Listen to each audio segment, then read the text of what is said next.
Добри дојде на подкастот Зборувај македонски. Јас сум Марија и ти помогам подобро да го зборуваш македонскиот јазик. Во оваа подкаст епизода ќе зборувам за тоа дали си желка или зајак кога го учиш македонскиот јазик.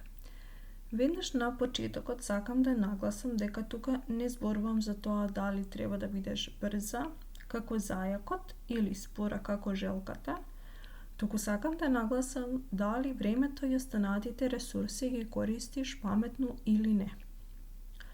Односно, дали после вложеното време и енергија на вистина имаш подобрување во твоето зборување на македонскиот јазик. Сите добро ја знаат басната за желката и зајакот. Зајакот како лик кој има голема самодоверба во себе и во своите вештини, смета дека ќе ја победи желката и тоа без голем труд. Па така и постапува во текот на целата басна. Започнува силно. Веднаш има предност во трката. Желката не ја смета за никаков противник. Може да се каже дека не ја смета ниту за противник, туку прави шеги на нејзина сметка. Во текот на трката тој се одмора. Спие. Воопшто не дава важност ниту на трката, ниту на желката, како противник. Оди по скратени патичиња. Но што се случува на крајот? Зајакот ја губи трката, а не желката. Што се случува со желката? Таа носи тежок товар на себе. Тоа е низината куќа. Тешката куќа е оттежнувачка околност на почетокот. Никој не ѝ дава шанса за победа. На нејзиното лице се забележува пот. Може би и таа во еден момент помислува дали воопшто вреди да влегувам во трка со зајакот, кога сум спора. Имам голем товар на себе, кој само ми го отежнува патот. Нема ни да стигнам до крајот. Сите навиваат и го бодрат зајакот. Публиката смета дека тој ќе победи. Но што се случува на крајот? Токму желката победува. Желката и покрај оттежнувачките околности истрајува до крајот. И на почетокот, и во текот на трката, си го гледа својот пат и си вели: ќе се потрудам оваа трка да ја завршам. Свесна сум дека ми е тешко со овој товар да се надпреварувам, но сакам да останам доследна кон себе и да ја завршам оваа трка. Затоа и тебе те прашувам. Дали си зајакот или желката при учењето на македонскиот јазик? Дали тргнуваш силно на почетокот и веќе на пола патот се одмараш? Веќе следната недела си мислиш дека нема потреба воопшто да учиш, кога сето тоа го знаеш. Или пак може би си велиш: ајде денеска нема да учам македонски, но затоа утре ќе учам дупло и за денеска и за утре. Од искуство знам дека ваквиот начин на размислување и усавршување на некоја вештина нема да донесе големи резултати. Веќе до крајот на неделата ќе се откажеш од учењето на македонски, а може би и ќе си кажеш: не, сега на вистина почнувам од следната недела. Но дали е на вистина така, те прашувам. Во книгата Атомски навики од Джеймс Клир, токму ваквиот начин на размислување, односно одлагање, се споменува. Тој вели дека истражувањата имаат покажано дека ако една вештина сакаме да ја усавршиме и денеска не сме во можност тоа да го сториме или едноставно ќе ни се случи некоја непредвидена околност, треба да се ослободиме од товарот кој сами си го правиме. Односно да не се обидуваме утре дента да го надоместиме пропуштеното, бидејќи на тој начин вршиме непотребен притисок на нашиот мозок, кој најверојатно утре дента, кога ќе дојде времето за усовршување на вештината, ќе бара нови начини тоа да го не стори. Или пак вешто ќе се обидува следниот ден ништо да не работи. Човекот е такво битие да доколку не се натера и нема голема мотивација, некои работи ќе ги одлага ден по ден, недела по недела. Нашиот мозок така функционира. Да бара само задоволство. И начини како да се зголеми допаминот во мозокот а да ги избегнува нештата кои не му се баш пријатни во тој момент. Кога го прочитав ова, почнав на поинаков начин да ги гледам нештата и работите кои ги работам. И можам да кажам дека веднаш почнав да го приминувам тоа во мојот живот.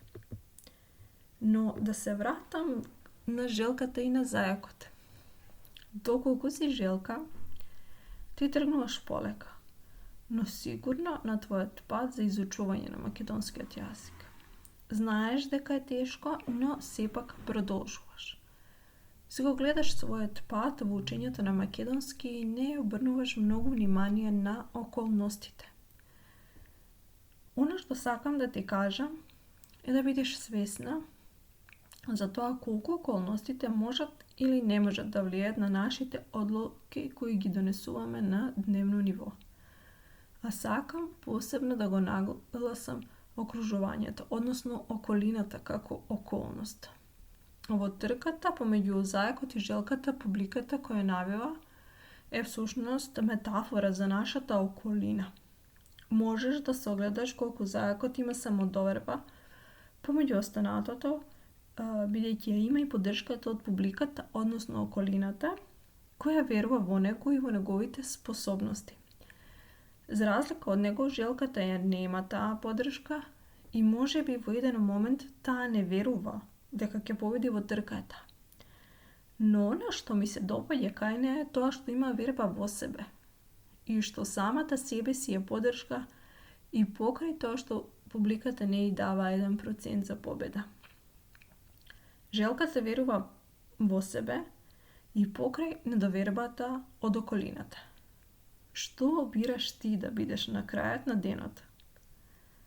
Знаеш дека некој ден баш и не ти се учи, или не си расположена, но си велиш: колку ми е ова вредно во животот? Дали имам доволно енергија и време денеска барем половина час да учам македонски? Еве, ќе се обидам да прочитам 20 страници од книгава што ја читам. Или пак, малку ќе земам да ги извежбам вежбите. Или пак можеби ќе си кажеш: денеска баш и не ми се чита, но можам да ослушам 2 епизоди од подкастов. Некој ден ти е лесно, некој ден ти е тешко, но сепак продолжуваш. Остануваш доследна и постојано во учењето на македонскиот јазик. Ги вежбаш вежбите, се обидуваш и трудиш да зборуваш на македонски. Секако дека правиш грешки, но сепак продолжуваш. Свесна си дека само со редовно вежбање можеш да го подобриш твојот македонски. И после некој време забележуваш како твојот македонски се подобрува. Зборуваш и звучиш со самодоверба. Веќе ги немаш оние стравови како на почетокот. Не се плашиш да направиш грешка, бидејќи знаеш дека грешките ти служат да научиш подобро. Знај дека секој ден и секој момент имаш право на избор. Она што се случило во минатото останува таму и не значи апсолутно ништо. После многу години на искуство во учење на јазици, вежбање, здрава храна, јас бирам да бидам желката. Да почнам полека и сигурно, но најважно од се е да си го гледам својот пат. Што бираш ти да бидеш? А ако досега си била зајак и си сакала на брз начин да научиш македонски, или пак си била зајак при останување доследна за вежбање и здрав начин на исхрана, сакам да ти кажам дека тоа денеска во моментот кога ја слушаш оваа епизода воопшто не е важно. Она што е важно е што ќе сториш кога ќе заврши оваа епизода. Дали ќе тргнеш полека и сигурно на твојот пат да го учиш и научиш македонскиот јазик, но овој пат без откажување после првата пречка на патот. А доколку сакаш јас да ти помогнам на патот со леснотија да го зборуваш македонскиот јазик, кликни на линкот кој се наоѓа во оваа епизода и закажи ја твојата прва бесплатна консултација. Се радувам да те запознавам и те поздравувам до следното слушање.